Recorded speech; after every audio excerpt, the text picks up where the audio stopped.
ഇത് മനസ്സിലാകുന്നതോടെ എന്തിനാണ് മിമ്പർ എന്ന് മനസ്സിലാക്കാൻ രണ്ടാമതൊരു വിവരണത്തിന്റെ ആവശ്യമേ ഇല്ല. നബി സല്ലല്ലാഹു അലൈഹി വസല്ലം ഒരിക്കൽ നരകത്തെ പറ്റി ഖുത്ബ നടത്തി.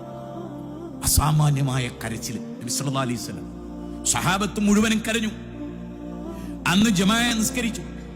സഹാബത്ത് വീട്ടിലോട്ട് പോയില്ല. സഹാബത്ത് പള്ളിമൂലയിലിരുന്ന് കരഞ്ഞു. അസറും കഴിഞ്ഞു, മഗ്രിബും കഴിഞ്ഞു. അത്ര ഗൗരവമുള്ള നരകത്തെ കുറിച്ചുള്ള ഖുത്ബ കേട്ടിട്ട് കരയും. ഏതെങ്കിലും ഒരു മലയാളക്കരയിൽ നമ്മുടെ നാട്ടിൽ അറബിയിൽ ഖുത്ബ കേട്ടിട്ട് കരഞ്ഞ ഒരു മനുഷ്യനെ ഈ നൂറ്റാണ്ടിനിടയിൽ ഒരു പള്ളിയിലെ ചരിത്രവുമായി ബന്ധപ്പെടുത്തി പറയാൻ പറ്റും? എന്താ കാരണം?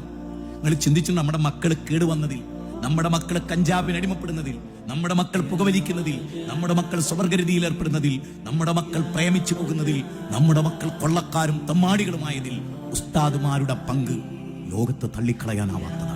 അവരുടെ പിടിവാശിയുടെ മുമ്പിൽ തകർന്നു പോയത് മുസ്ലിം ഉമ്മത്തിന്റെ ജാഗ്രതയും നന്മയും. കാരണം എല്ലാവർക്കും അറബി കോളേജ് പോകാൻ പറ്റില്ല.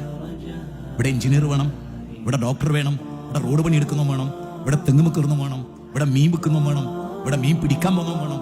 എന്നാ ഓനൊക്കെ ദീന് കിട്ടും വേണം. അതിന് അല്ലാഹ് ചെയ്ത മഹാനിയമത്താണ് മിമ്പർ. ആ മിമ്പറിനെ ഫലപ്രദമായി ഉപയോഗിക്കാത്തത്.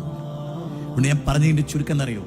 ഈ മിമ്പറിനെ ഏറ്റവും ഫലപ്രദമായി ഉപയോഗിച്ച് ഈ പള്ളിയും പള്ളിയുടെ പരിസരത്തുമുള്ള മനുഷ്യരുടെ ഹൃദയത്തിലേക്ക് ഖുർആൻ ഓതി സുന്നത്തോതി പഠിപ്പിച്ച് അവരുടെ ജീവിതത്തിൽ ഒരു വെള്ളിയാഴ്ച ഇവിടെ വന്ന് ഇവിടുന്ന് പുറത്തിറങ്ങുമ്പോൾ ഒരു ടെൻഷൻ വേണം.